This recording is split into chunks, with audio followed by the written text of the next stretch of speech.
আমি কিভাবে এই ছোট মাছের তরকারিগুলো রান্না করি অনেকে আমার জিজ্ঞেস করেন। তো আমি ছোট মাছগুলো আগে সুন্দর করে পরিষ্কার করে নিছি।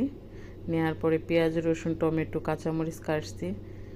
কাইটা মাছগুলো একসাথে নিয়ে হলুদ, মরিচ, ধনিয়া, তেল দিয়া সাথে সয়াবিন তেল একসাথে সব মাছগুলো মিক্স করে আধা ঘন্টা রেখে দিছি। এতে মাছটাও খুব সুন্দরভাবে মশলা হয়, মাছের ভিতরে যায় এবং তরকারিটাও খুব সুস্বাদু হয়। আমি আম দিয়ে রান্না করবো আজকে তরকারিটা। এতে ফ্রিজে সংরক্ষণ ছিল। এই দেখুন কি সুন্দর আম, একটা মাছও ভাঙে নাই, খুব সুন্দর। আর কালারটাও তরকারি খুব সুন্দর হয়েছে। দেখুন মাছ সব কিছু। তো আমার তরকারিটা হয়ে গেছে এখন, আলহামদুলিল্লাহ। তো সবাই ভালো থাকবেন, সুস্থ থাকবেন। এই হইতেছে আমার ছোট মাছের তরকারি শর্টকাট।